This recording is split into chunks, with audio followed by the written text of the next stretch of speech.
Magandang araw, ngayong umaga ay pupuntahan natin ang isang pamilya dito sa Tupi kung saan nakita ko at ang kanilang struggle sa buhay para alamin natin ang kanilang hanap buhay. So sisikapin natin interviewin si Manang para ang kikitain natin dito, ang revenue nito ay itutulong natin sa kanila. Kaya like and subscribe to my channel at Justin Does It channel. Alright? Alamin natin kung ano ang hanap buhay ng mag-asawang ito na isa sa mga income nila ay ang paggawa ng walis tingting. Hello po, mayong aga, mayong adlaw. Ito siya, meron tayong i-interviewin ngayon. Dahil gusto ko nga makita at ma-share sa inyo kung paano itawid ang buhay sa araw-araw na ginawa ng Diyos para meron silang pagkukuhanan ng hanap buhay. Yun ay ang paggawa ng walis tingting. Kung isipin niyo ang walis tingting ay madali lang gawin. Pero sa part nila, struggle yan dahil araw-araw nga. Magkano lang naman ang kinikita sa paggawa ng walis tingting. So alamin natin kung anong proseso, kung anong hugot, kung anong problema, kung meron ba tayong maitutulong. So gawin natin. So ito siya ngayon, nag-prepare na siya para gawin ang paggawa ng walis tingting. Ay, may buntag. Ay, buntag. Ayan. Meron lang akong gustong malaman kung paano ginagawa ang walis tingting. So anong umpisa? So naka-ready ka na, naka-get up na siya. So meron na siyang kutsilyo at saka yung kanyang guantes para protection sa kanyang paggawa ng walis tingting. So umpisahan na natin. Tignan natin kung ano ang gagawin. Pero bago niyan, meron na sila naka-prepare dito. Ayan na. Pero siyempre ang kaagapay sa pagkuha ng walis tingting ay ang kanyang minamahal. Ayan, ito yung kanilang pangkuha ng walis doon sa puno. So, umpisahan yan sa kuha niyang kanyang Mercedes-Benz. Ayan, dito ang proseso. Kung saan, dito naman ay maraming nyug dito, kaya hindi na problema ang pagkuha ng dahon ng nyug. So dito meron siyang mapupulot, mga nahulog na ito ng dahon ng nyug. So galing dito. So kukunin niya yan at ilagay dito sa kanyang kariton. Yan. So marami yan, iikot pa siya doon banda dahil maraming ang nyug dito. Kung ano yung mga nahuhulog, yun na lang yung kailangan kuhanin. Pero kung mga ganitong medyo tuyo na, ayan, pwede na putulin doon o hilain na lang. Okay na. So dadalhin yan doon sa pangalawang step. Siyempre kaagapay ang mag-asawa sa hanap buhay. So legit yan na paghahanap buhay ay magkatuwang. So dito yan ilalagay, itatambak doon. Yan.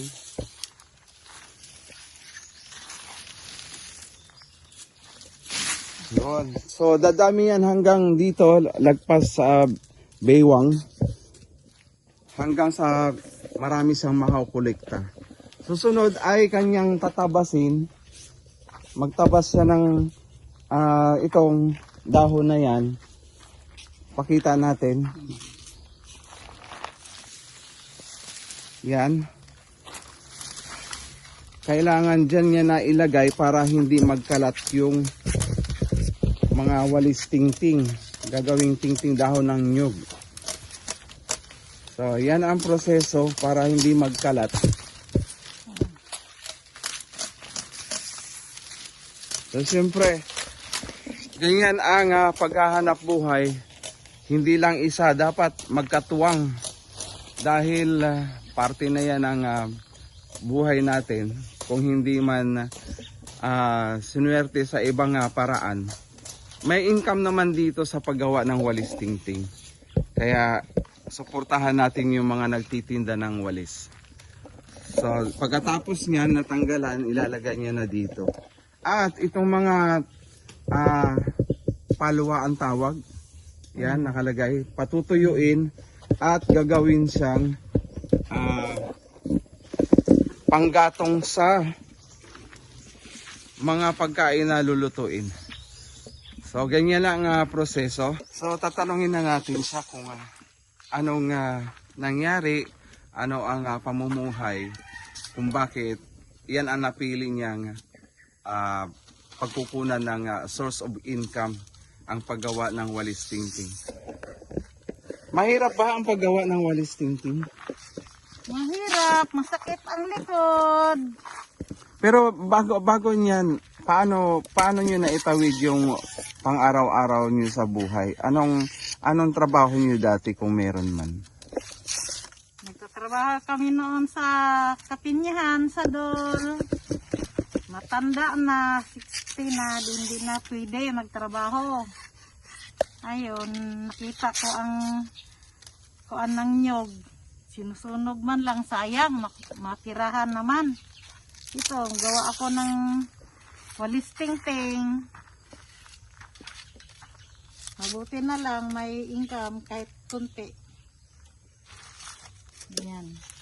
May akong kasama dito, 3 apo. Di ba mahirap gumawa ng walis tingting sa pang-araw-araw? Mahirap. Ito.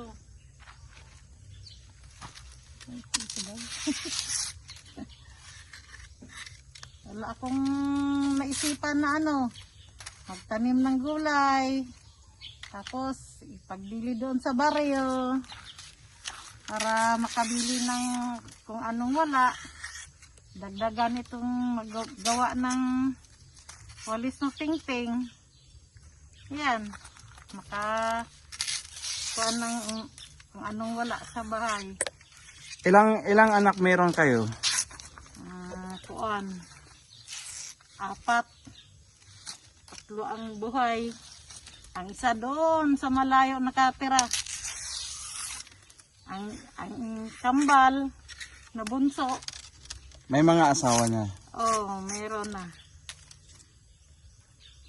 Asan sila nakatira ngayon? Ang isa doon sa kuan Manila, malayo na. Ang isa nandyan sa Jinsan. Ang anak niya dito isa, dito man niya gusto magtira, dito gusto niya mag-aral. Ito, kaya napilitan na gawa ng walis tingting. Para may pangbaon naman siya kahit kunti. Dito sa paligid nakita ko meron kayong tanim na mga gulay. Tinitinda nyo rin ba yan? Oh. Dalon dito sa baryo. Ayan guys, meron sila mga gulay dito. Singit natin. Ayan sa mga sayote. Yan, ang dami ding bunga. So balikan natin. Maliban sa sayote, ano pang mga gulay na nakikita na tinitinda ninyo? Dati sitaw, okra. Ngayon kasi tag-araw. Matay kay init. Yan na lang, mabuti may sayote. So, yun yung pandagdag ninyo sa income, mga pagtitinda ng gulay. Oh. Nakita yung mga nyug dito. Paano yung nyug? Ilang buwan bago mag-harvest sa nyug?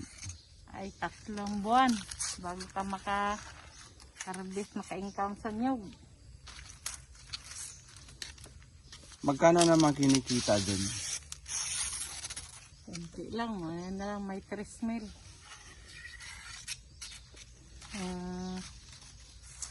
Kasi prindado yung pwede na nyug.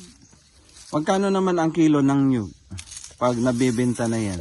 Ay tagtuan lang, minsan di man pareho. Anong nyug niyan? buko ang tinitinda ninyo o yung panggata na? Ang gata na. So may aakyat tapos magbubunot. Oh. Tapos saka pa lang magiging pera ibebenta. Oh. Pero hindi rin kayo nagbebenta ng nyog yung buko. Di ba mas mahal yun? Masira man ang panangyog. Ang pangalan yan eh. Mabubulok? Hindi siya kuan magbunga ba? Baga pa ng kuan. Ng panawag sa kuan eh. Masandaw ka na. Sa ano. Dalang ang pagbunga niya. Kung buko ang tinitinda. So yung paggawa naman ng walis, ano yan, isang buong araw na gagawa kayo ng ganyan? Depende kay magluto pa, gutumin, maghanap ng gulayin. Maghinto kadali. Ano naman minsan ang inuulam? Mga kuan lang dun, mga gulay-gulay. Kung ano yung nasa paligid, yun na lang yung niluluto. Di ba maganda yun kasi natural, mga gulay. Medyo pampahaba ng buhay. So, hindi naman na gulay lagi. Meron ding karne. Kung minsan, kung sa kuan pa, makapaldo daw. Meron din palang paraan para makapaldo. So, kung ano man yun na meron silang paldo. Siguro kapag nagtuloy-tuloy yung pag-ani ng nyog, pagtinda ng mga gulay, tapos sabayan pa ng paggawa ng walis tingting. So ibig sabihin kapag masikap ka lang, hindi ka magugutom dito sa probinsya. Tama? Tama. Kesa naman sa maghahanap ng maghihintay ng wala, no? So gagawin na lang ng paraan para maging pera yung basura ng nyog. So sa nyog wala lang namang tapon, no? Wala. Simula sa bunga, sa puno, lahat mapapakinabangan. Yun nga lang, kailangan magsipag ng konti dahil yun ang source ng income. Kaya ano pang gagawin? Maghanap kung ano matirahan. So, kailangan lang magtiyaga. Kasi mahirap. Malayin mo, hindi naman natutulog ang Diyos. Magkakaroon din ng kasaganaan. Balang araw. Balang araw, makapira, di. Okay na lang. So kailangan positibo lang talaga ang buhay sa paghanap buhay. Dahil kung walang sipag, walang pera. Tama? Tama. Magtamad-tamad ka, wala. Meron din ako nakikita dito na prutas. Ayan, oh. Mayroong guyabano, mayroong avocado. So magkano naman ang kilo ng guyabano kapag nag-harvest? 5, minsan 4. 5-4 ang kilo? Kilo. Oh, barato no. Samantala magbili ka doon sa Rockstar, magkano ang kilo? So guys, narinig ninyo, sobrang mura na yung pagkuha dito ng mga komprador. Ibig sabihin yung mga nagdi-dealer. So kukunin nila ng 4 ang kilo ng guyabano. Tapos ibebenta nila ng 140 to 150 ang kilo ng nasa palengke na or sa fruit stand. So ang nangyayari dito ngayon, wala talagang option ang magsasaka sa pagtitinda dahil dito pa lang napakamura yung kanilang pagkuha. Sa avocado, magkano naman ang kilo? Ay, barato. Parang hinihingi na lang. Sa isang kilo, nung pagtinda ninyo, magkano ang kilo? 30 ang kilo. So guys, narinig ninyo, 30 ang kilo dito sa sakahan, sa puno. Pero pag nabibenta yan sa Maynila, tag 200 or kahit sa Karatig City lang, bumibili din ako ng mga abukado pero magugulat ka sa presyo dahil nasa 200 or 190 na rin ang kilo. So depende sa variety nung abukado kasi ngayon meron nang lumalabas na ibang pangalan ng abukado. Merong hash, kung meron pa yung mga native ang mga tinitinda. So depende siguro sa klase. Pero sa nakikita ko sa market, yung hash nasa 200 plus. Yung kagaya nito na mga native, yun yung napakamura na 30 ang pagkuha nila ng kilo. Yung hash yata nasa 100 ang kilo or 70 ang kilo. Pero hindi mo makukuha yan dito sa mga sakahan dahil naka-exclusive yun sa isang malaking plantasyon dito sa Canary or sa Pulumulok. Yun ang Dole. So sa ngayon sila yung merong plantasyon ng hash avocado na variety. So maliban doon, ano pang pagkikitaan nyo ng perahan? Wala na. Yan lang. May mga manok kayo, oh. Marami ding manok na pagala-gala. Ganyan ba yan kadami noon o konti na lang ngayon? Konti na lang kaya nadaanan ng sakit. Naubos ang manok. Yan lang natira, 3. Tatlo na lang. 3 na lang natira. Sa buhay mag-asawa naman, ilang years na kayo nagsasama? Ano? Ito si Binja. Makasal kami 1980. Ilan na ngayon? 40? 1980 kayo kinasal.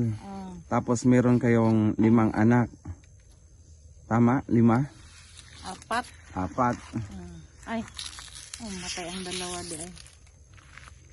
So meron ng umalis na 2. 2. 3 ang nabuhay. So, saan kayo nagkakilala pala? Ay. Ay, kinikilig si Manang. Sa Pinyahan. Ay, sweet ito dahil sa Pinyahan nagkakilala. Paano yan? Kwento mo nga yung kwento mo nga ng konti yung inyong mga memories dati. Limutan ko na. Sabi mo, nagkakilala kayo sa Pinyahan. Yung naalala mo lang. So, ikwento mo lang kung ano yung maalala mo. Saan ka na, anong department ka sa Dole? Sa packing. Sa station 2. Tapos, siya naman, Siya sa field. Naglo-loading ng pineapple na pinapacking namin. Tapos, kuan yun ng last na loading nila. Yun. Nag-unloading sila doon. ilang months kayo bago kayo nagpakasal? Ay, sus, dali lang oy. Mga 5 buwan. Kasal agad. Kaya nakabuo kayo ng 5. 5 anak. So, 2 kambal na babae at saka 3 lalaki. 3 lalaki. Nawala ang 2. So, lahat naman yun na itaguyod naman, nakapag-aral. Sa Ginoo, nakapag-aral. Ang 2 babae, madali man nag-asawa. Pero yung pag-asawa ninyo, saan kayo nakatira nun? Dito sa Barrio Cebuano, Tupi. Umalis kayo doon sa Dole nung nag-retire. Nag-retire. Tapos dito na kayo lumipat. Sa Barrio Cebuano. So nag-adjust kayo sa pamumuhay galing pag-harvest ng Dole sa packing hanggang dito sa sakahan. Yan na lang. Wala tayong magawa. So, marunong na kayo mag-araro yung asawa nyo. Marunong na. Paglipat nyo dito, anong pinasok nyo yung trabaho? Anong income ninyo? kahit ano na lang, basta makapira. Yan. Hindi kayo nagtitinda ng mga pagkain? Primero, maliliit pa yung mga anak ko. Nagtitinda dyan sa elementary. Ilang taon din, mga 6 sa elementary hanggang nag-high school. Yan. Tinda-tinda lang ng mga banana kyo, kamote kyo. Ang hirap ang pinagdaanan ko. Kung isa-isa ko. Pwede pang maalaala mo kaya ang kwento ng buhay. Oh, ang maalaala ko, maliliit pa yung mga anak ko, lalong-lalo na yung bunso ng tambal. Hindi. Walang ibang hanap buhay, magluto ng kahit anong para maitinda sa eskwelahan. Ayun, nakakuan din, nakararaos. Yun, at least nairaos yung buhay araw-araw. Oh, Kaya tuloy-tuloy lang yung tuloy. kasipagan, no? Ganyan lang. Hindi ka magsipag, wala. Nag-aalaga din kayo ng baboy. Oh. Sideline, baboy. Inahin. Dalawang inahin ko noon. Inahing baboy. Tapos, yan, magtitinda ng kahit ano, kung kanin dyan sa elementary. Yan lang. Ang mister ko, mag-araro ng magtanim ng mais. Ayan, ganyan. Antod lumaki ang mga anak ko. Nagbalik kami ng dol. Co-op na lang. Hanggang sa nagtanda. Magkano naman ang kinikita ninyo sa sahod sa dol? Kuan pa yun. 200 pa ang per day noon. So sumasahod kayo na magkano sa 15 days? 15 days ba o per week? 15 days. Nasa magkano naman yung kinikita? Kunti lang kahit tagpila lang araw noon to 50 starting. Hanggang nag-75 ganyan, nag-300. Bumalik kayo sa dol, dalawa kayo. Oh. Para mataguyod yung is-is, buti na may is-is, in-shed ka na. Pero Magkano naman yung contribution nyo sa SSS? ay, kunti lang noon. Kuan lang. Yung sa dulto na 50 pesos lang. 8 years ako doon. Kaunti lang. Dinagdagan ko lang sa mga co-op. Yan. Magpinsun lang ng kaunti. At least nakakatulong na yung pension nyo ngayon. Oo. Kahit pa paano, no, may konting tinatanggap sa May SSS. pangbigas na. Insured na pangbigas. Ngayon, ilang taon na kayo? Ako, 68 na. 68. Yung isa, 71. 71 ang edad niya. Ito ngayon, gawa na lang ng walis tingting. Parang ito na lang yung pastime ninyo para matapos lang yung araw. Oo. Kung ano yung maisipan ninyong mapagkakuhanan ng pera. Pero, yan lang. Ang tawid-tawid ng buhay. Nakabili ng wala diyan sa bahay, di malibre na.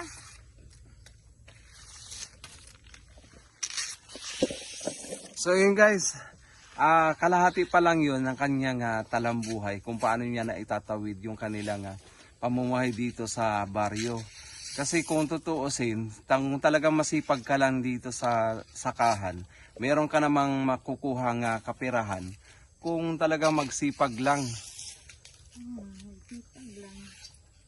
So yun yung kailangan nating gawin sa buhay, yung kasipagan.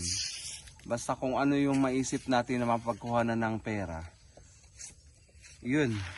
ituloy natin yung ganong paraan ba na maitawid yung pamumuhay.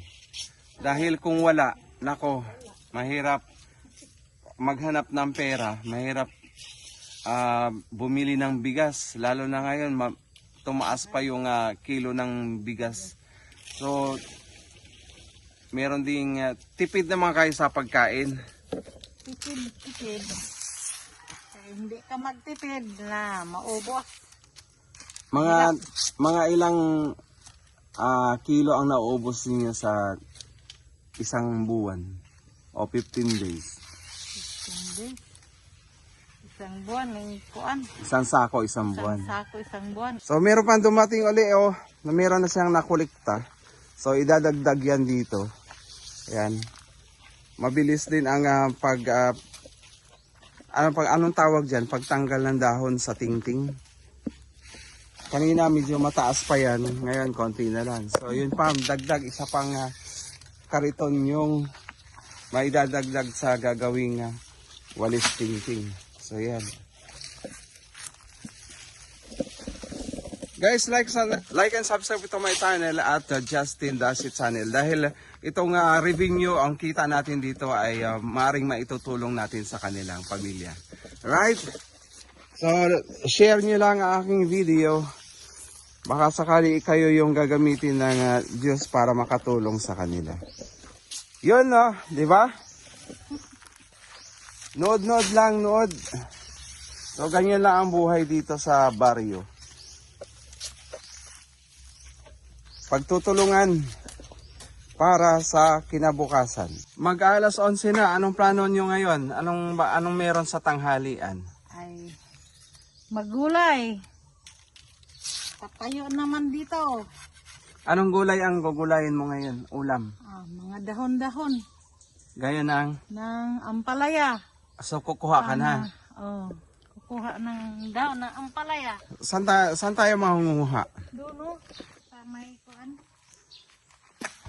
Sa may doon. Sa likod bahay lang. Ha? Hindi lang, ha? Wala naman siguro to. So titignan natin kung ano yung makukuha na magiging ulam. So dito lang sa likod bahay. Ayan, no? So dalawa kami para makita natin kung gaano kadali kumanguha ng mga dahon ng ampalaya dito sa bakuran. So may mga tanim din sila na passion fruit dito. So ayan, dito lang. Ng saluyot. Ayan. Nandito lang sa likod bahay ang mga dahon. May bunga. Ayan, may bunga, masarap. Kunin natin yan. Ayun pa, meron pa bunga. Yung bunga na lang. Yan. Dito sa kabila meron din. May lansang. Ito, ang dami pa nagkalat lang sa lupa. Ayan, gumagapang.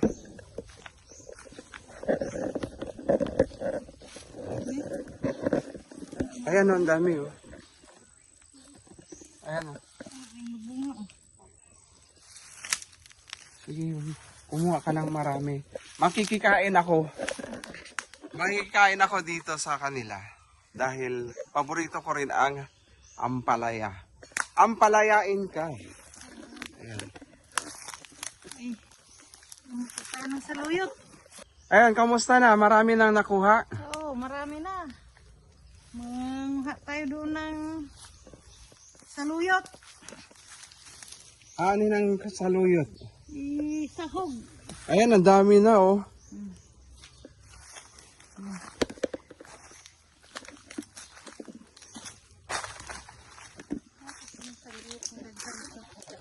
Ano naman ang saluyot?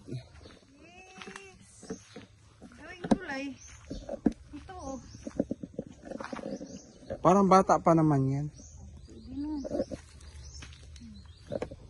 So ayan guys, may dalawang dahon-dahon na siya na nakukuha. Para naman masarap ang ating tanghalian ngayon. Gugulay tayo ng dahon-dahon.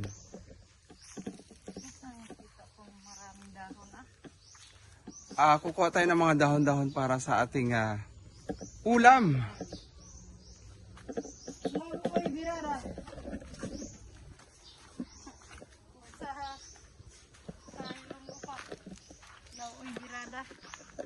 Ayan, okay na siguro yan. Sinalim ito oh. Maraming saluyot.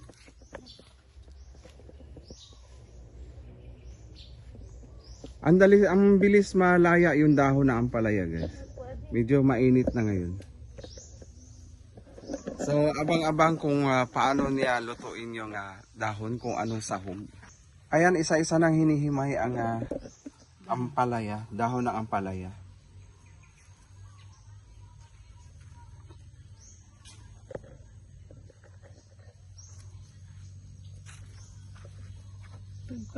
So meron ding siyang kinuhang malunggay. Yan. At kung ano pang isasahog niya mamaya, papaya. Pwede ba lagyan ng papaya yan? Sarap to. So meron pang dadagdag na papaya. Kulang na lang manok. Yun. Dahon-dahon lang muna sa kana yung manok. Kaso wala nang manok. Yan guys, ayan meron pang maliliit na bunga. So ano to, native na ampalaya. So yun, abang-abang sa ating kainan mamaya. Maghigop tayo ng sabaw. Guys, ito na yung niluto na ampalaya kanina, nilagyan ng papaya at saka malunggay at saka saluyot. So ang sarap. Eto, may bunga pa yung ampalaya. So kainan na. Ngayon kumakain na rin sila. Ayan, may konting karne ng baboy. Ayan, sarap. Ang buhay sa probinsya ay para-paraan lang para maitawid ang isang araw na buhay. Kaya naman kainan na. Para mabusog at merong lakas buong maghapon. Right? Isa namang pagkakakitaan dito sa probinsya ay ang pagtinda ng kawayan. So, magkano isang kawayan ngayon pag bibilhin? 25 ang isang piraso. So, meron silang tanim dito na kawayan. At ngayon ay merong order gustong bumili. So, isa rin to sa pinagkakitaan nilang mag-asawa. Kung meron bibili, may income. So, sino puputol nun? Ikaw o sila? Ay, ikaw magpuputol. Wala bang ahas dyan?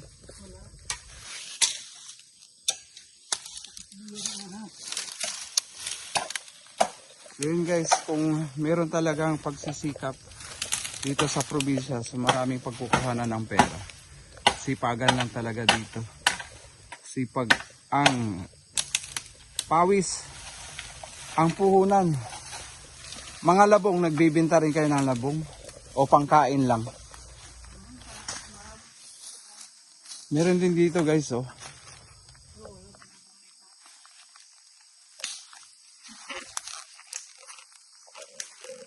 So yun, ang isa sa mga pagkakakitaan dito sa probinsya.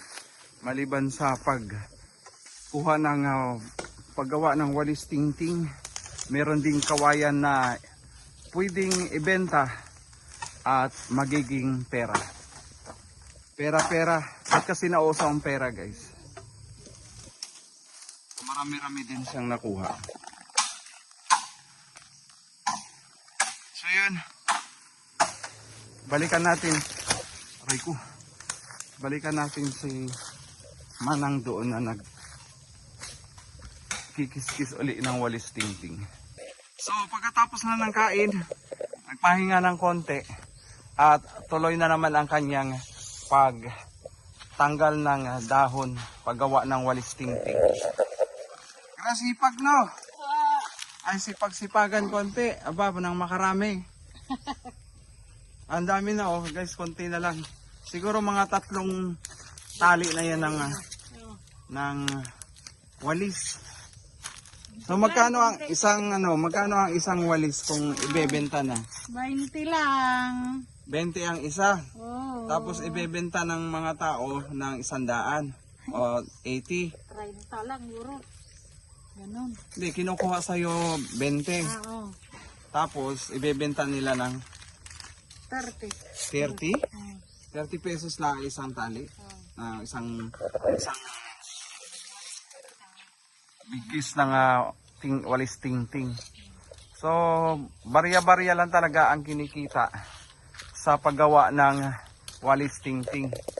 So, sana naman sa mga nakakapanood, like and subscribe to my channel para itulong natin dito sa pamilyan to na lumalaban sa hamon ng buhay. Dahil dito sa probinsya, kung wala kang pagsisipag, wala ka rin pera. Yun lang yun. Pag nasa city ka naman, ganun din. Kung wala kang trabaho, wala ka rin pera. So yun, sana ay magustuhan ninyo ang aking vlog ngayon. Dahil pinicture natin ang kanilang buhay dito sa ating vlog. Like and subscribe to my channel. Yo! Magpaalam ka na sa mga viewers. Bye na! So nagpapaalam na siya. Salamat sa panonood. Salamat sa panonood!